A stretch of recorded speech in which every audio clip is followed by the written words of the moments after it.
Hello everyone, welcome back to my YouTube channel all about radio. Last lecture में हमने discuss किए थे magnets में मैंने आपको बताया दो टाइप के मैग्नेट होते हैं। एक जो आपके परमानेंट मैग्नेट होते हैं और दूसरे आपके electromagnet. Electromagnet is again further divided into two categories. पहला है रेजिस्टिव मैग्नेट और दूसरा है सुपर कंडक्टिंग मैग्नेट। तो रेजिस्टिव मैग्नेट मैं आपको ऑलरेडी बता चुका हूं। दोनों ही टाइप के मैग्नेट यानी परमानेंट और रेजिस्टिव हमने डिस्कस किए। बट इलेक्ट्रोमैग्नेट का जो सेकंड कैटेगरी है that is super conducting magnet, वो हम आज डिस्कस करेंगे। बिना टाइम वेस्ट किए हमारे यूट्यूब चैनल को सब्सक्राइब कर लीजिए, बेल आइकन को दबा लीजिए ताकि आने वाली हर एक वीडियो आपको सबसे पहले मिल जाए। तो स्टार्ट करते हैं सुपर कंडक्टिंग मैग्नेट्स। सबसे पहले सुपर कंडक्टिंग मैग्नेट अगर आपको जानना है तो you have to understand what is a super conductor. क्योंकि आपको एक चीज तो समझ में आ गई है, कंडक्टिंग वर्ड का मतलब कंडक्टर से है, लेकिन what does that mean, what is super conductor? So a super conductor is a material that loses all electrical resistance below a critical temperature. For example, एक मटेरियल मान लेते हैं कॉपर ही है।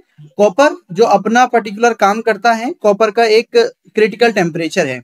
मान लेते हैं अगर कॉपर 30 डिग्री सेल्सियस पर आ जाता है तो उसका रेजिस्टेंस इंक्रीज हो जाता है। और अगर हम वही कॉपर को 0 डिग्री सेल्सियस पर लेकर आए तो उससे पास होने वाला करंट ज्यादा बेटर पास होता है। तो इस तरह से जो हमारे पास ऐसे सभी सब्सटेंस जिनका इलेक्ट्रिकल रेजिस्टेंस 0 हो जाए वो सभी कहलाते हैं सुपर कंडक्टर। और वो कब होगा? एक क्रिटिकल टेम्परेचर के नीचे आकर, मतलब एक कोई टेम्परेचर सेट है, उस टेम्परेचर के नीचे जब हम उसको लेकर आएंगे then only they will become a super conductor. मतलब उनके अंदर जितना करंट पास किया जाएगा they will pass the whole current to the next load part, जहां पर भी हमें उसको फोकस करना है। So the windings in a super conducting magnet consist of coils of a superconducting alloy of titanium and niobium embedded in a copper matrix। अगर आप इस सुपर कंडक्टिंग मैग्नेट को देखेंगे तो इसमें एक्चुअल में एक प्रॉपर कंडक्टर नहीं लगा हुआ है, इसमें लगा हुआ है एक अलॉय, टाइटेनियम और नियोबियम का, दोनों को मिक्स करके एक अलॉय बनाया गया और इसको कॉपर मैट्रिक्स के ऊपर इम्बेड किया गया है। तो इस तरह से एक पूरा जो अलॉय है वो क्रिएट किया जाता है। इसका क्या रोल है, क्यों किया जाता है? The copper helps to protect and support the alloy. ये जो कॉपर है, इस कॉपर को प्रोटेक्शन, ये कॉपर जो है हमारे अंदर होने वाली वायरिंग को प्रोटेक्शन प्रोवाइड करता है और उसके साथ साथ उनको सपोर्ट प्रोवाइड करता है। In the case of a sudden rise in temperature it act as a heat sink preventing damage to the delicate alloy. और इफ इन केस, मतलब जो हम क्रिटिकल टेम्परेचर की बात कर रहे हैं, अगर उस क्रिटिकल टेम्परेचर के ऊपर टेम्परेचर जाने लगा यानी हीट राइज होने लगी, उस केस में इस कॉपर का काम है उस हीट को एब्जॉर्ब करना, एक हीट सिंक बन जाता है जिसकी वजह से हमारा जो डेलिकेट अलॉय है वो सेव रहेगा।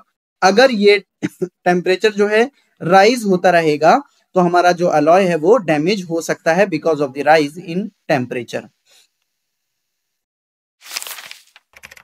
So the critical temperature required to produce zero resistance for the alloy is minus 269 degrees Celsius and 4 Kelvin, and this is achieved by immersing the coils in a bath of liquid helium contained in a vessel known as the cryostat।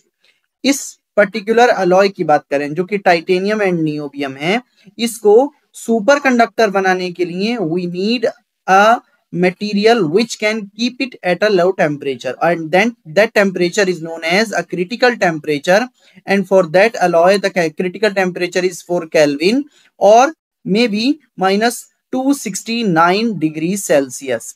और ये कब होता है? जब हम उस alloy को एक लिक्विड हीलियम के वेसल्स में डिप करके रखते हैं। मतलब लिक्विड हीलियम उस पर्टिकुलर मटेरियल को चारों ओर से कवर कर रहा होगा, तब जाकर उसका टेम्परेचर जो है वो माइनस 269 डिग्री सेल्सियस से कम होगा। The cryostat thermally insulates the liquid helium. और जिस वेसल में हम इस लिक्विड हीलियम को फिल करते हैं they are known as cryostat, और जो हीलियम लिक्विड हीलियम है that is known as cryogen. तो ये क्रायोजन को थर्मली इंसुलेट करता है लिक्विड हीलियम से, जो आपका क्रायोस्टेट है। Heat can be transfer to the helium by conduction, convection and radiation. अब क्योंकि ये मान लेते हैं हीलियम का वेसल है और इसमें हमने कॉइल रखा हुआ है जो कि आपका सुपर कंडक्टिंग मैग्नेट है, तो यहां पर जो हीट जनरेट हुई वो हीट इस लिक्विड हीलियम में जो इसके चारों ओर प्रेजेंट है उसमें कंडक्शन, कन्वेक्शन, रेडिएशन किसी भी तरह से, यानी एक मीडियम से दूसरे मीडियम में ये एनर्जी जो है वो ट्रांसफर हो सकती है। अगर मैं आपको एक डायग्राम के थ्रू बताने की कोशिश करूं तो किस तरह से इस पूरे मैग्नेट को जो है सेव किया जाता है, तो आप देखेंगे एक वैक्यूम वेसल है जो बाहर की तरफ से है, ये रेडिएशन शील्ड है ताकि यहां पर कोई रेडिएशन नहीं आए, यहां पर लिक्विड हीलियम इस वेसल में प्रेजेंट होगा, ये मैग्नेट को सपोर्ट करने वाला स्ट्रक्चर है, ये सुपर कंडक्टिंग मैग्नेट है जो कि आपको देख सकते हैं कॉपर के ऊपर इम्बेडेड है, इसके ऊपर कंटिन्यूअसली ये लिक्विड हीलियम अपना प्रोटेक्शन प्रोवाइड करता है। But if you can see there is another gas which is liquid nitrogen, and this liquid nitrogen is again cooling your liquid helium.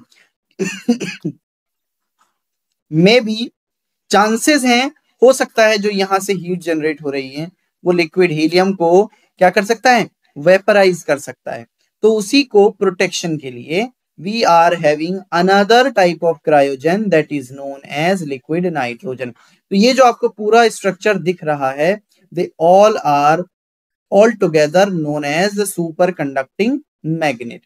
तो मैंने आपको बताया कि ये पर्टिकुलरली लिक्विड हीलियम जो है इसमें प्रेजेंट होता है। Most of the helium evaporation in a magnet is caused by the radiation reaching the magnet winding। तो जो आपका ये लिक्विड हीलियम है अगर वो इवेपोराइज हो रहा है तो वो रेडिएशन की वजह से हो रहा है, यानी जो हीट है वो रेडिएशन के फॉर्म में मैग्नेटिक वाइंडिंग्स के थ्रू पहुंच रही है। This is reduced by surrounding the helium bath with a series of heat shields. The first of these is cooled by the evaporating helium gas while subsequent shields are cooled by liquid nitrogen or mechanical closed circuit coolers या refrigeration units। तो liquid helium को evaporation से बचाने के लिए series of heat shield लगाए जाते हैं, मतलब कंटिन्यूअसली इस वाइंडिंग के चारों ओर ऐसे एलिमेंट्स प्रेजेंट होंगे जो हीट को एब्जॉर्ब करें। उसके अलावा अगर यहां से भी कूलिंग नहीं हुई तब लिक्विड नाइट्रोजन जो है वो इस काम को करता है, या फिर इसके अलावा मैकेनिकल क्लोज्ड सर्किट कूलर्स भी हो सकते हैं जैसे कि रेफ्रिजरेटर भी हो सकता है जो हीलियम को अगेन कूल रखने वाला है। तो जो आप ये बार बार हीलियम की बात कर रहे हैं, नाउ अडेज helium free magnet is also available.